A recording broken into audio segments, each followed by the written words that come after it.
The first veggie we're going to paint is a stalk of broccoli. A stalk of broccoli is pretty easy to paint because it looks like a tree, right? So we're going to start with the head of the broccoli first, and we're going to use kind of like half circular blob motions to paint some layers of the pieces of broccoli on the broccoli head, leaving behind some of this white space, similar to how I have painted big, like leafy, deciduous trees in the past. And then, while the head is still wet along the bottom here, wash off your paintbrush and bring down the stalk so that you bring down the head so that you form the stalk of this broccoli in a much lighter color, and leave behind some lines of just dry white paper on purpose for added texture. And then once you have that down, pick up some more Hooker's Green watercolor paint and just dab in some dots, some dark dots along the top here for some added texture. Make sure if you're using a round paintbrush to either use your brush at an angle, or if you're using a brush that you've already like ruined its tip, like I have with this one, then you can kind of dot it like this. But if you're using a brand new round paintbrush with that nice pointy tip and you are really rough on it, it's going to get ruined. So just keep that in mind. And add in those dots, sometimes in the white space, sometimes on top. And then you can just add in a few lines of green paint in the wet stalk for some additional texture. You don't want to get the whole stalk a completely darker color. You still want it to maintain that lighter green color, but just to add some depth to, a little bit of depth to the stalk while it's still wet. And there you go. There's how to paint an easy stalk of watercolor broccoli. Next, we are going to paint a watercolor carrot. So I'm going to grab some orange paint and I'm going to do a big long carrot like it's just come out of the ground. And so this is like where the tip of the carrot is, and I'm just gonna kind of paint it horizontally. So the bottom of the carrot, and using some really, really watery watercolor, I am just painting the length of this long carrot. And then I'm gonna leave this tip so that it's nice and pointy and thin. And then just along the side of this carrot, I'm gonna fill out the length of the carrot by painting another line next to it. And then I'm gonna wash off my brush and move quickly so that while this is still wet, I can move some of this paint on this side so that it blends in together. And then I'm going to take some more orange paint, and to get like those lines, some of the texture of a carrot, I'm just gonna paint some lines that they're vertical now, but if the carrot was like facing upward, they would be horizontal. But paint some lines in between the two sides of this carrot so I can get some of that nice texture that we normally have on carrots. And then I'm going to take some burnt umber and just kind of place a few brown spots, almost as if there was dirt, on our carrot. And then finally, I'm gonna take some Hooker's Green and paint just a little like ledge here of green for me to act as a reference for when I paint the leaves.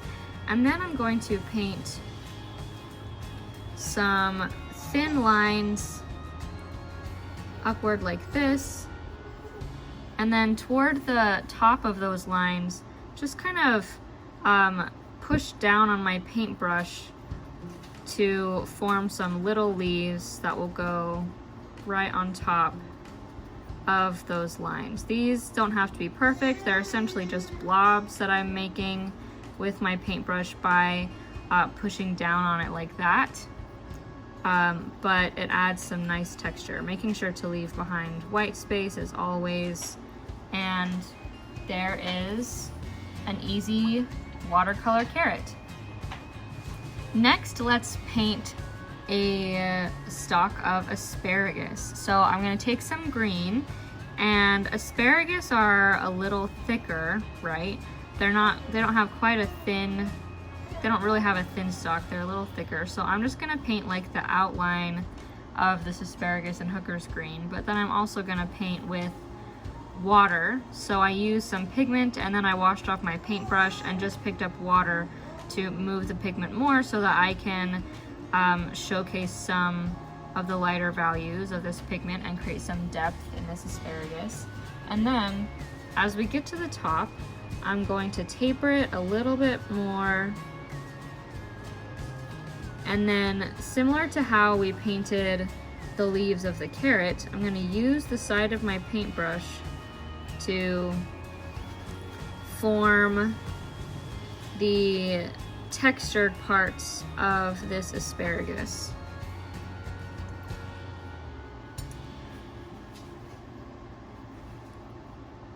Just like that, leaving behind white space, but using the side of my paintbrush to form the top of that asparagus. And then while this is still wet, I'm just going to add in a few dark spots of green along here to showcase a little bit more texture. So I'm just like tapping in some dark green spots, sometimes in a V shape, to help give depth to this asparagus. This asparagus is a little thick. I ran out of room a little bit, so I'm gonna leave the initial one that I did, but then I'm gonna paint another one next to it and a little further down. So let's start maybe just a little bit more down here, and I'm going to start my stalk with some watery hooker's green again. Going to start my stalk, and maybe I'll stop like right there, and I won't make it quite as thick. Yeah, that's a little bit better. And then to paint, I'm gonna have it taper a little bit toward the top, and then I'm gonna do the same method where I take some hooker's green and just using the side of my paintbrush paint these kind of blobs to form like the arrowhead or the paintbrush, or however else you like to imagine the little pieces of asparagus are at the top there.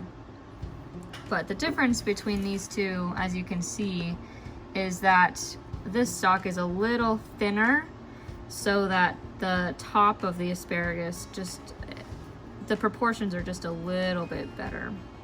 So there you go. But they both look like asparagus, I think. And then just to add in that last little bit of texture in the stalk, to take some dark pigment and add it in a V, or just some blobs along the side, just to give a little bit more, add more layers to this asparagus while still maintaining like a loose form. Next, we are going to paint some beets. So for beets, we're going to use a red violet. I am using one of my favorites, Perylene Violet. It also has kind of some brown tones in there, so that works great for beets. And we're going to, with the red violet, just kind of paint like a bulb. You want your paint to be pretty watery, like I often like my paint to be pretty watery when I'm painting like loose structures like this. And so we want to paint just like a wide bulb like this. And then toward the bottom is where the sprouts are going to be coming out, and so we might leave a little bit of space there. And then wash off your paintbrush and use water to push some of the pigment out, but leave behind some white space because we're going to add in some lines in order to create some, just like some fun texture. But one of the reasons why you use water to leave behind white space or have like these really light spots is so that you can mimic the look of like light shining off of it or make it look more round. Either way, using water to make your paint lighter, decreasing or changing its value, is one of the best ways to complete that effect. So then now that we have formed mostly the bulb, I'm gonna take some dark pigment and just paint some horizontal lines across the white space and also in the wet space, so that I'm creating some of these like blendy lines across the beet. And this just adds some fun, loose, watercolory texture to make this veggie a little more, give it a little more character. So then once you have created this part of the beet, then we're going to take this down and form a few little tendrils, because beets, similar to turnips and radishes and onions, are roots, also carrots. So they have these little tendrils that come down from them, just like that. And then for the top, we are going to paint some leaves in Hooker's Green. And they can just be kind of like cloudy, using pigment and water to make this just like soft kind of, I don't know if soft is exactly the right word, but I'm just like making a almost like circular kind of motions with my paintbrush, similar to how we painted the broccoli stalk, to form these like more rounded leaves. And I went out of the shot a little bit there, but now I'm back. So I'm gonna paint like 3 leaves. So I have 1, 2, and then I'm gonna do 1 just like that. Your leaves don't have to be perfect. In fact, this could even be like 1 leaf. But one thing about beets and their leaves is that they do have like purple veins. And so while these leaves are still wet, I'm just going to paint in some loose purple veins in them, just right in them. And the way that you do this without having the paint go everywhere is, first of all, making sure that your leaves are wet but not like super wet, and make sure that the paint, the purple paint that you're using, is very pigmented. So there's very little water on my paintbrush, very little water in my paint as I'm painting these, so that I'm mostly just using the pigment and not a whole lot of water as I'm adding these purple veins to these leaves.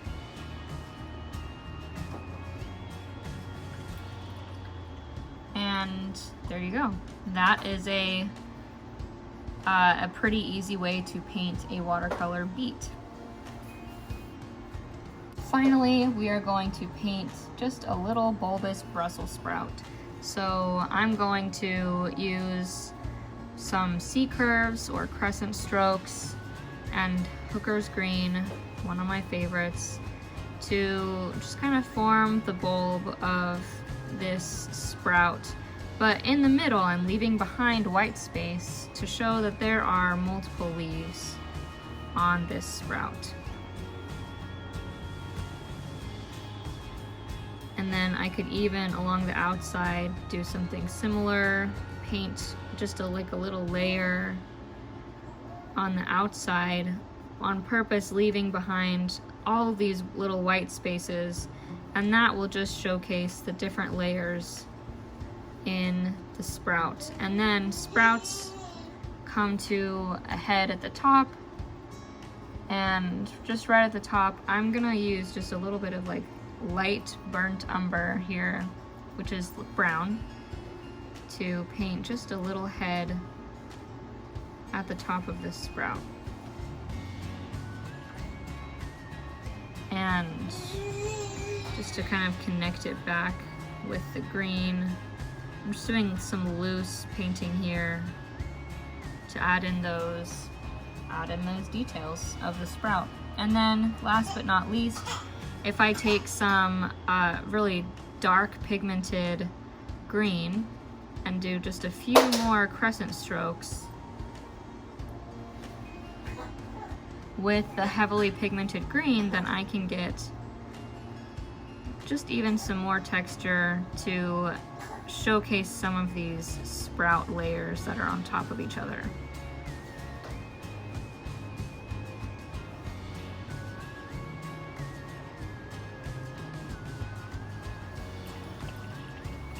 So it is definitely messy, it is not perfect, and if you are painting along with me and thinking, it just feels like a whole mess of brush strokes, that's where I am too. But this is the kind of style that I really love to paint produce with.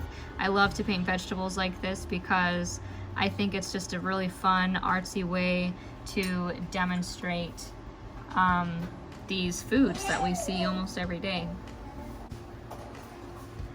And there you have it, 5 easy loose watercolor vegetables. Not exactly to size in terms of scale, but we have a beet, a carrot, asparagus, a Brussels sprout, and a head of broccoli. So thank you so much for watching this YouTube video. I hope that you enjoyed it. And if you decide you want to paint these with me and showcase your work, please tag me. If you post to Instagram, my handle is thiswritingdesk. And if you like my tutorials and want to see more, hit that subscribe button and make sure to leave a comment if you have suggestions for what I should paint in the future. So thank you so much for watching, and I will see you next time.